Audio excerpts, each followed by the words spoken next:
অসমৰ ৰাইজে বিচৰা ধৰণেৰে জুবিন গাৰ্গৰ ৰহস্যজনক মৃত্যু উদ্ঘাটন কৰিব গুৱাহাটী মহানগৰ উন্নয়ন কৰ্তৃপক্ষৰ অধ্যক্ষ নাৰায়ণ ডেকা। দাহুদি গাঁও উন্নয়ন সমিতিৰ উদ্যোগত ৬০ সংখ্যক শ্ৰী শ্ৰী শ্যামা পূজাত ভক্তৰ সোঁত।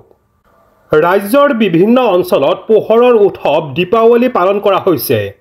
দাহুদি গাঁও উন্নয়ন সমিতিৰ উদ্যোগত দাহুদি কালী মন্দিৰ প্ৰাংগণত ৫ দিনীয়া কাৰ্যসূচীৰে ৬০ সংখ্যক শ্যামা পূজা অনুষ্ঠিত কৰা হৈছে। সোমবাৰৰ দিনা ৰাতিপুৱা ৭ বজাত বলিৰ কুপন প্ৰদান কৰা হয়। আবেলি ৪ বজাত নাগাৰা নাম পৰিৱেশন উদ্বোধন কৰে বৰশিলা প্ৰাথমিক বিদ্যালয়ৰ প্ৰধান শিক্ষক শ্ৰীযুত দ্বিজেন দত্তই। নাগাৰা নাম পৰিৱেশন কৰে চিপাঝাৰৰ চন্দ্ৰমা দেৱী আৰু লিপিকা কাকতিয়ে। সন্ধিয়া ৬:৩০ ৬০ সংখ্যক শ্ৰী শ্ৰী শ্যামা পূজাৰ মূলদ্বাৰ উন্মোচন কৰে গুৱাহাটী মহানগৰ উন্নয়ন কৰ্তৃপক্ষৰ অধ্যক্ষ নাৰায়ণ ডেকাই। সন্ধিয়া ৭ বজাত বিশ্বশান্তি আৰু মা কালীৰ ভক্তসকলৰ পৰিয়ালবৰ্গৰ মংগলাৰ্থে সমূহীয়া বন্তি প্ৰজ্বলন কৰা হয়। সন্ধিয়া ৭ বজাত আতচবাজি প্ৰদৰ্শন কৰা হয়। সন্ধিয়া ৭:১৫ পূজা আৰম্ভ কৰা হয়। সন্ধিয়া ৭:২০ ওজাপালি পৰিৱেশন কৰা হয়। নিশা ১০ বজাত বলি উৎসৰ্গা কৰা হয়। প্ৰতিটো কাৰ্যসূচীতে অগণন ভক্তৰ ভিৰ দেখিবলৈ পোৱা গৈছে।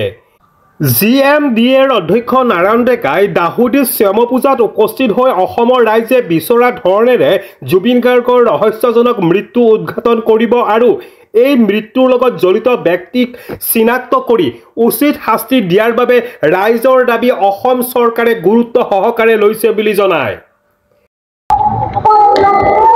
শ্ৰী শ্ৰী শ্যামা পূজা লগতে শক্তিৰ অধিষ্ঠাত্ৰী দেৱী মা কালীৰ পূজা। মই সমূহ অসমবাসী ৰাইজক কালী পূজা আৰু শ্যামা পূজাৰ লগ জনাইছোঁ। মা কালীৰ ওচৰত শতকোটি প্ৰণিপাত জনাইছোঁ। আমাৰ প্ৰত্যেককে মানসিকভাৱে শাৰীৰিকভাৱে বৌদ্ধিকভাৱে শক্তি দিয়ে আৰু আমাৰ মনৰ কামনা যাতে মা কালী পূৰণ কৰে। আপোনালোকে চাওক, এইটো এটা বিৰল দৃশ্য।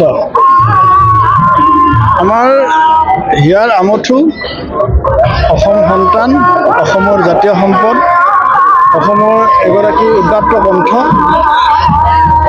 জুবিন গাৰ্গ ডাঙৰীয়া আমাৰ মাজৰ পৰা আঁতৰি যোৱা আজি এমাহ হ'ল আৰু এমাহে আমি শোকত বিভোল গোটেই অসমবাসী ৰাইজ। আৰু এই শোকৰ মাজতে আমাৰ মাজত দুৰ্গা পূজা পাৰ হৈ গ'ল, আমাৰ মাজত শ্ৰীমন্ত শংকৰদেৱৰ উৎসৱ পাৰ হৈ গ'ল, আমাৰ মাজত লক্ষ্মী পূজা পাৰ হৈ গ'ল, এতিয়া আমাৰ শ্যামা পূজা আহিছে, ইয়াৰ পিছত গৌ পূজা, ইয়াৰ পিছত ৰাস পূজা। আপোনালোকে দেখিছে আজি অসমৰ এনেকুৱা এখন পূজাস্থলী নাই য'ত জুবিন গাৰ্গ ডাঙৰীয়াৰ শ্ৰদ্ধাঞ্জলি জনোৱা নাই। গতিকে আমি জুবিন গাৰ্গ ডাঙৰীয়াৰ প্ৰতি শ্ৰদ্ধাঞ্জলি অসমৰ ৰাইজে সকলো প্ৰকাৰে জনাইছে। জুবিন গাৰ্গ ডাঙৰীয়াক অমৰ কৰাৰ কাৰণে, জুবিন গাৰ্গ ডাঙৰীয়াক আমাৰ মাজত চিৰজীৱী ৰখাৰ কাৰণে অসম চৰকাৰে যৎপৰোনাস্তি চেষ্টা কৰিছে, পৰিকল্পনা কৰিছে আৰু অসমৰ ৰাইজে বিচৰা ধৰণে জুবিন গাৰ্গ ডাঙৰীয়াৰ ৰহস্যজনক মৃত্যুৰ উদ্ঘাটন আৰু যদি এই মৃত্যুৰ লগত কোনো দোষী ব্যক্তি জড়িত আছে তাক চিনাক্ত কৰি উচিত শাস্তি দিয়াৰ কাৰণে ৰাইজৰ দাবী আৰু অসম চৰকাৰে ইয়াক গুৰুত্ব সহকাৰে লৈ নিয়াৰিকৈ কামখিনি কৰি গৈ আছে। আমি আশা ৰাখিছোঁ নিৰ্ধাৰিত সময়ৰ ভিতৰত SITয়ে এখন ষ্ট্ৰং প্ৰতিবেদন দাখিল কৰিব আৰু তাৰ ওপৰত ন্যায়ালয়ে দোষীক শাস্তি দিব।